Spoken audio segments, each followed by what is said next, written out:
ဒီနေ့ပြပြပေးမယ်ပုံမြင်လေးကတော့ယုံနဲ့လိပ်ပုံမြင်ဖြစ်ပါတယ်။ဒါပေမဲ့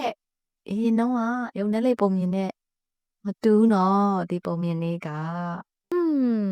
ဒီပုံမြင်လေးထဲမှာယုံနဲ့လိပ်ရှိတယ်ပေါ့နော်။ယုံကလိပ်ကိုပြောတယ်။နင်ကအရန်နေတာပဲ။ငါတော့အရန်မြန်တယ်တွေ့လားပြေးတယ်ဆိုတာဟုတ်လို့ပြေးရတယ်ဆိုသူကပြေးရတယ်။အဲ့ဒီချိန်မှာလိပ်ကအမြင်လဲကက်ဒေါသလဲထွက်တာပေါ့။ကဲဖိုးယုံနင့်ကိုနေတော်အပြေးမြန်နေထင်နေတယ်ဟုတ်လားဒါဆိုရင်ပုံမြင်နေရလို့နင်းနဲ့ငါအပြေးပြိုင်ကြမလားလို့လက်ကပြောလိုက်တယ်အဲ့ဒီချိန်မှာဖိုးယုံကလည်းဟာမင်းကငါနဲ့အပြေးပြိုင်မှာဟုတ်လားနင်းကမချက်ဘူးလားနင်းလောက်နှေးတာကိုဒိတ်တွေနိုင်တယ်ဆိုတာပုံမြင်ထဲမှာပဲရှိတာကွမကြောက်ဘူးဆိုရင်ထိုင်ကြတာပေါ့အဲ့ဒီချိန်မှာ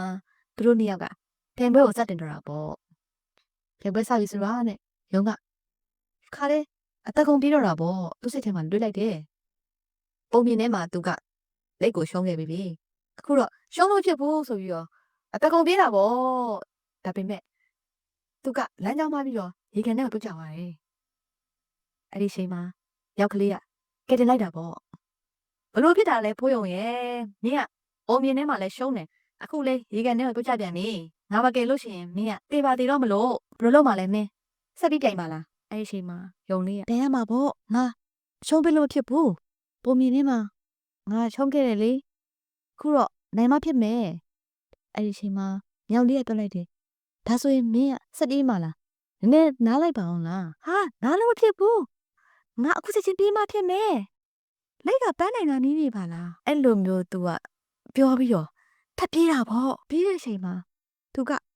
ကြည့်လိုက်တော့လက်ကတော်တော်ရောက်နေပြီပန်းနိုင်တာနီးနေပြီဟာငါရေကန်ထဲကြာတာတိတ်မကြပါဘူးဘလို့ပြလို့ပန်းနိုင်တာရောက်နေရပါလေကဲငါဆက်ပြေးတာပေါ့တွင်းနေကြတယ်ဆက်ပြေးတယ်လို့ तू ကအမြတ်ပကုံပြေးတာပေါ့ပြေးရင်ပြေးနဲ့လက်ကလေးနားရောက်သွားတယ်လက်ကလေးကလည်းပန်းနိုင်ရောက်တော့မယ်ယုံလေးကလည်းပန်းနိုင်ရောက်တော့မယ်အဲ့ဒီအချိန်မှာသူတို့နှစ်ယောက်တွေ့တဲ့လက်ကောလက်ကလေးကဘာလို့မြန်နေပါလဲအောင်မိတာလက်ကလေးကစကိတ်စီးတဲ့ဖက်ကိုစီးထားတာပဲစကိတ်ဖက်ကိုစီးထားတော့လက်ကလေးကမြန်ပြီပေါ့ယုံကပြောလိုက်တယ်ပြေးနဲ့ပြောတာပေါ့ရန်တွေ့တာပေါ့မင်းကဘာဖြစ်လို့စကိတ်ဖက်နဲ့ပြေးပြိုင်နေဝင်ရတာလဲဘာဒီဖက်မစီးရအောင်လို့စီးမြင်စီးကမရှိဘူးလေငါစီးကျင်တာစီးမှာပေါ့တို့နှစ်ယောက်ညင်းခုန်ရင်းနဲ့ပြေးရင်းနဲ့မှာတို့နှစ်ယောက်တော့ဘန်းနိုင်ရောက်သွားတယ်ဘန်းနိုင်ရောက်သွားတဲ့အချိန်မှာတို့နှစ်ယောက်ကညင်းခုန်ကြတာပေါ့ငါအရင်ရောက်တယ်တိတ်ကပြောတယ်ရုံးကလည်းငါအရင်ရောက်တယ်ငါအရင်ရောက်တာကွမင်းကအရင်ရောက်တာကွနဲ့နှစ်ယောက်စလုံးညင်းခုန်နေကြတယ်အချိန်မှာရုံးကထပ်ပြောတယ်နင်းကစကိတ်ဖက်နဲ့ကြီးစီးလာတာမို့လို့မင်းကစီးမြင့်စီးကနဲ့မကိုက်ညီလို့မင်းရှုံးတယ်လက်ကလည်းပြန်ပြောတယ်ရုံမင်းကစီးအပြင်ကိုရောက်သွားတယ်ရေကန်နဲ့ပြုတ်ကြပြီးမှပြန်တက်လာမလို့မင်းရှုံးတယ်သူတို့เนี่ยအဲ့လိုညင်းခုန်နေတာစိတ်မှာဘေးကအကောင်ကြီးကလည်းနားကြီးလာပြီရောက်ကလေးကပြောလိုက်တယ်မင်းတို့နှစ်ကောင်အရန်နားကြီးတာပဲမင်းတို့နှစ်ကောင်ကပုံမြင်ထဲမှာလဲညင်းခုန်ကြတယ်ခုလဲညင်းခုန်နေကြပြန်ပြီမင်းတို့နှစ်ကောင်ဒီတော့မှမနေတာကောင်းမယ်မင်းတို့သွားလိုက်တော့အဲ့လိုပြောတော့ကျက်တဲ့ကောင်ကြီးကလည်းပြောတယ်ဟုတ်တယ်မင်းတို့နှစ်ကောင်က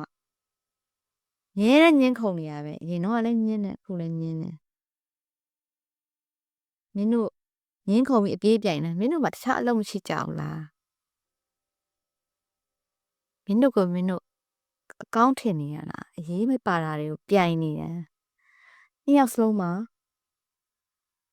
အားသာချက်တွေရှိတာပဲနှစ်ယောက်စလုံးကတော်တယ်ဒီဟာကိုအလေးတန်မထားဘဲနဲ့မင်းတို့ကအချိန်ဖြုံးနေတာညံ့တာပဲမင်းတို့ငါတို့နားမှာမနေနဲ့မင်းတို့အဝေးမှာတော့လိုက်တော့